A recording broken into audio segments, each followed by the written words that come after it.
Ladies and gentlemen, imagine standing at the edge of a vast river. On one side is faith, the deep, unwavering trust in something greater than yourself. On the other side are works, the actions that give evidence to what you believe. The river between them is wide, and many try to stand on only one shore, believing that faith alone or works alone is enough. But a life truly lived in truth does not remain on one side. It builds a bridge between the two, understanding that faith without works is empty, and works without faith are meaningless. Consider a man who claims to believe in justice but never lifts a hand to defend the weak. Or another who spends his life doing good but has no deeper belief beyond his own effort. Neither is complete. One has faith with no proof, and the other has effort with no foundation. True faith is not idle, and true works are not self-serving. A transformed life carries both, faith as the reason, works as the evidence. So the question is this: are you standing still on one shore, or are you building the bridge that connects both? The answer will determine not just what you believe, but how you live. Many people assume that faith and work stand in opposition, as if one must choose between them, but this is a false dilemma. Faith and works are not adversaries, they are partners, each incomplete without the other. Faith without works is a belief that does not move, a tree that never bears fruit. Works without faith are actions without meaning, a body moving without a soul. To separate the two is to misunderstand the very nature of both. Consider a man who watches a boat at the shore. He believes it can carry him safely across the water, trusts in its strength, and speaks confidently of its reliability. But if he never steps into it, does he truly believe? His words suggest faith, but his actions betray doubt. True faith is not merely intellectual agreement, it is trust in motion. It is stepping into the boat, not just admiring it from a distance. On the other hand, imagine another man who rows tirelessly in a boat without checking if it is seaworthy. He believes that effort alone will take him to safety, yet he never stops to see if he is in the right vessel. His determination is admirable, but it may lead him nowhere. Works without faith are like this, a desperate attempt to move forward without a foundation of trust. No matter how hard one rows, if the boat is broken or sinking, effort alone will not save. Faith and works do not compete, they complete. Faith is the invisible foundation, works are the visible structure. Just as an architect's plan is not a house until it is built, faith is not complete until it moves into action. The strongest foundation is useless without walls, and the grandest walls will crumble without a firm foundation. This is why neither can stand alone. The relationship between faith and works is like that of light and warmth from a fire. You cannot separate the two. If the fire is real, it will produce warmth. If a person has true faith, it will naturally lead to good works, not as a requirement, but as a result. A tree does not strain to bear fruit. It does so because it is alive and healthy. Similarly, a person who truly believes does not force himself into good works as a burden, but finds them flowing naturally from his belief. There is a great danger in misunderstanding this balance. Some believe faith is merely an inward conviction, requiring nothing beyond belief. They mistake faith for passive acceptance, rather than an active trust that transforms. Others place their confidence in their own efforts, believing that good works alone will justify them. But if salvation could be earned, grace would not be needed. True faith compels action, and true action must be rooted in faith. To believe rightly is to live rightly. One without the other is an unfinished story, a half-built bridge, an unfinished journey. Faith and works, together, form the whole picture of a life that reflects truth. Faith is the foundation of the Christian life, the unseen root from which everything else grows. Works, on the other hand, are the visible fruit that demonstrates the health and authenticity of that faith. A tree without roots cannot stand, and a tree without fruit is barren. The relationship between faith and works is not one of competition, but of cause and effect, one naturally leading to the other. Imagine a gardener planting a seed. He waters it, nourishes it, and trusts that in time it will sprout and bear fruit. He does not expect the fruit to appear immediately, but he knows that if the tree is alive and healthy, it will eventually produce what it was meant to produce. Faith operates in the same way. It is planted in the heart, nourished by truth and trust in God, and in time it grows and bears fruit in the form of good works. The fruit is not what gives life to the tree, it is the evidence that the tree is alive. There are many who claim to have faith, but their lives show no signs of it. They believe, yet their belief does not move them to love, serve, or live differently than those who do not believe at all. If a man says he trusts in God's goodness, yet lives in fear and selfishness, what does that say about his faith? A lamp that does not shine is of no use, just as faith that does not transform a life is empty. True faith inevitably results in works, not as a forced obligation, but as a natural outflow of what is within. On the other hand, some attempt to produce works without first tending to the root. They focus on outward actions, believing that if they do enough good, they will be justified. But good works without faith are like fruit tied to a dead tree. They may look impressive for a time, but they have no true connection to the source of life. Eventually, they will wither and fall away because they were never truly part of the tree. One cannot have true faith and remain unchanged. When faith is genuine, it transforms not only the mind, but the heart, and when the heart is changed, actions naturally follow. A person who has truly encountered grace cannot help but extend grace to others. A person who truly believes in justice will seek to live justly. The works are not an effort to prove faith, but the inevitable result of it. This balance is essential. To seek works without faith is to strive in vain, and to claim faith without works is to deceive oneself. The test of a tree's health is its fruit, and the test of true faith is the life it produces.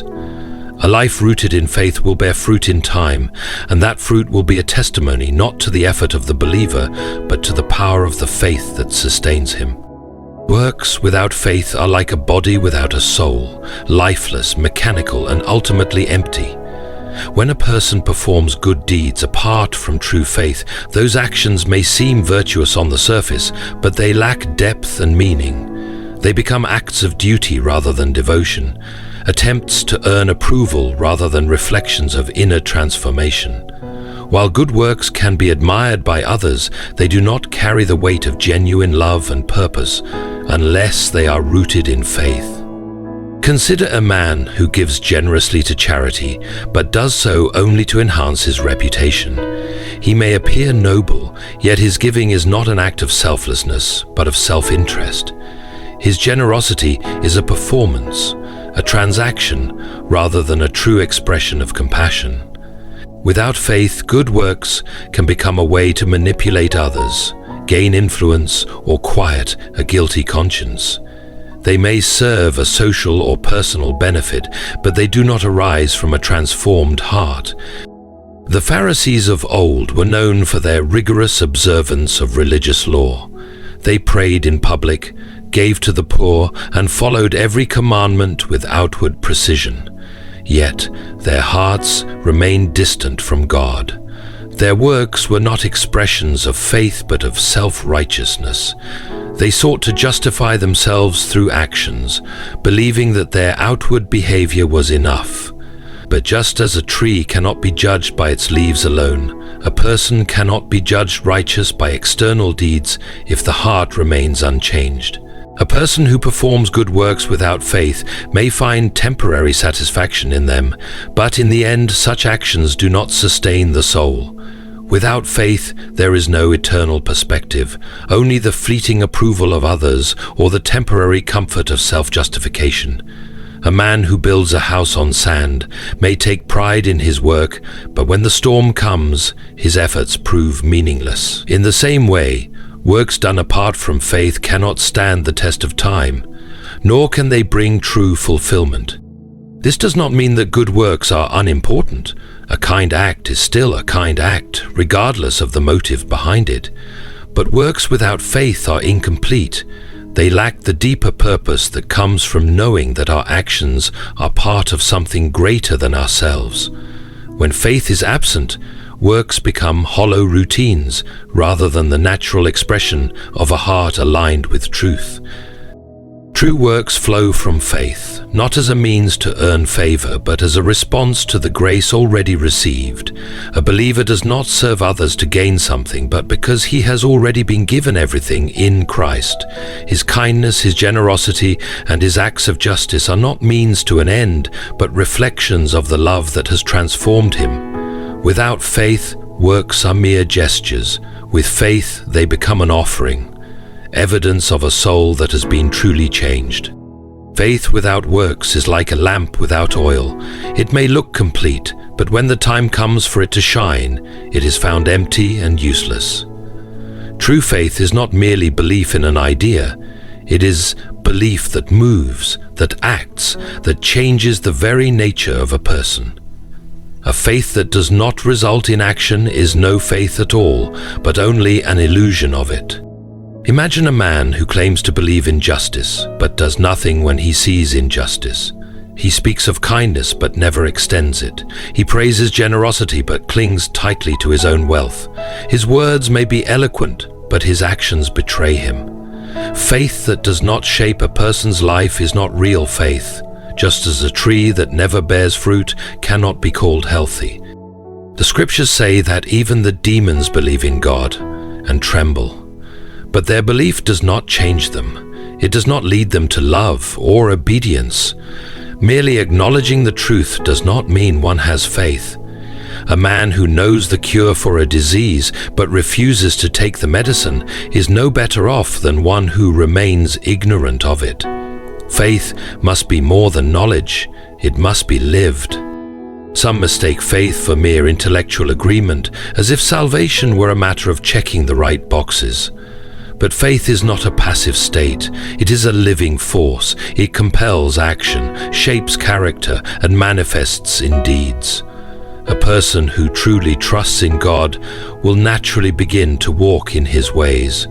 Not perfectly, not without struggle, but undeniably. The story of Abraham is a perfect example. He was not justified by words alone, but by his willingness to act. When called to leave his homeland, he went. When commanded to sacrifice his son, he obeyed, trusting that God would provide. His faith was real because it was active. It did not sit in silence, waiting for proof. It moved forward in trust. In contrast, consider a man who professes faith, but does nothing with it. He does not pray, does not serve, does not love his neighbor. His faith is like a seed that is never planted, a fire that is never lit. Such faith is lifeless. When trials come, it crumbles. When challenges arise, it offers no strength. It is not faith at all, but a mere shadow of it. The world does not need more people who claim faith but live unchanged lives. It needs those whose belief is evident in their actions, those who forgive when wronged, who give when others hoard, who stand for truth even when it costs them. Faith is not just words spoken in comfort. It is the courage to live by them when tested. A faith that produces no works is not just weak, it is dead. True faith breathes, moves, and bears fruit. Anything less is merely pretending. The balance between faith and works is not a formula to be solved, but a relationship to be understood. Faith does not replace the need for works, and works do not replace the need for faith. They are not opposing forces, but two sides of the same reality. One without the other creates an incomplete picture of what it means to live a life devoted to truth. A person who grasps only one side of this balance risks falling into either complacency or self-righteous striving. A man who focuses solely on faith may believe that actions do not matter. He may think that because he trusts in God, he has no responsibility to act with love, justice, or kindness. He convinces himself that his belief is enough, yet he does not allow that belief to transform him. He is like a man who claims to love music but never listens to it, or one who admires an artist's work but never picks up a brush. His faith remains theoretical, detached from the real world. On the other hand, a person who focuses only on works risks believing that his efforts will save him. He may become consumed by performance, treating good deeds as a means to earn favor. He works tirelessly, but instead of doing so out of gratitude and love, he does it out of fear or pride. He becomes like a worker who endlessly builds a house but never stops to check if the foundation is secure. His efforts may look impressive, but they lack the stability of faith. True faith naturally leads to works, and true works are the evidence of living faith. A man who trusts in God will live differently because of it. His faith compels him to forgive when wronged, to give without seeking return, and to act with integrity even when no one is watching. These actions are not separate from his faith, they are the expression of it. This balance is seen in the way a healthy tree functions. A tree cannot produce fruit by sheer effort. It must first be rooted, nourished, and grown. Yet a tree that never bears fruit is either unhealthy or dead. Faith is the root, works are the fruit. If the roots are deep, the fruit will follow in due time. But if there is no fruit, one must question whether there was ever life in the first place. When faith and works are properly aligned, life takes on a new purpose. A person no longer acts out of obligation, but out of joy. He serves not to prove himself, but because he has already been transformed. He forgives not because he must, but because he has been forgiven. His works are not an attempt to earn salvation, but a response to the grace he has already received. Faith and works are not rivals, they are inseparable. To hold to one without the other is to misunderstand both. Together, they form the complete picture of a life truly shaped by truth. A person's journey of faith is not measured by belief alone, but by the way that belief shapes their actions. Faith and works are not competing forces, but the natural outflow of a life that has been truly changed. A faith that remains silent, unmoved, and without evidence in daily life is not a living faith at all. Likewise, works that are done merely for show or out of obligation, rather than as a response to genuine belief, are hollow and ultimately meaningless. True faith does not sit still. It moves, grows, and transforms. Consider a man who claims to believe in the power of love, but refuses to show kindness to others. His words may sound profound, but if his actions contradict them, what value do they hold? Faith, if real, must be demonstrated. It is not enough to say, "I believe." That belief must take form in the way one lives, treats others, and responds to the challenges of life. A soldier who claims loyalty to his king but refuses to follow his commands is no soldier at all. At the same time, works that are done without faith are like a river without a source. A person who does good merely to earn favor or out of fear is not acting from the heart. He is striving but never satisfied, working but never at peace. Without faith, works become a burden rather than a joy. They are done for the approval of others or out of a sense of obligation, rather than from a heart transformed by grace. True works, on the other hand, flow naturally from faith. They are not forced, but come as a natural response to a life touched by truth. A person walking in true faith does not need to force himself to do good. He does it because he has been changed. When faith is genuine, kindness becomes a reflex, generosity a habit, and integrity a way of life. It is not about trying harder to be good, but about becoming someone who naturally desires what is good. When a candle is lit, it does not struggle to shine. It simply gives light because that is its nature. In the same way, a life shaped by faith produces good works as naturally as a healthy tree bears fruit. Faith and works together reveal the true condition of the heart. One without the other is an incomplete picture. Faith is the reason behind the action, and action is the proof of faith. They do not exist separately, nor can they be fully understood apart from one another. True belief does not remain hidden, it is made visible through the way a person lives. A transformed life is the greatest evidence of faith. It is not merely in what a person says they believe, but in what they do with that belief. In the end, faith that is real is faith that moves. It does not remain still. It walks, acts, and shines. Faith and works are not rivals, but partners, two inseparable elements of a life transformed by truth. Faith is the foundation, the root that nourishes the soul, while works are the fruit, the visible evidence of an inward change. One cannot truly exist without the other. A faith that does not lead to action is empty, and works done apart from faith are lifeless. True belief is not passive. It moves, grows, and expresses itself in love, service, and righteousness. The balance between faith and works is not a rigid formula to be solved, but a journey to be lived. Faith is not merely something to be professed, but something that should shape every thought, word, and action. Good works are not a means to earn salvation, but a natural response to the grace already given. When faith is real, it breathes, acts, and bears fruit, not out of obligation, but out of a heart that has been truly changed. Let this truth shape your path. Live a faith that moves, that serves, that shines brightly in a world that needs light. Let your works be a testimony, not of your own strength, but of the one who has transformed you. Walk with faith, act with purpose, and may your life reflect the beauty of both. Good luck, and thank you for taking this journey of reflection. May your faith be deep, your works be meaningful, and your life be a light to others.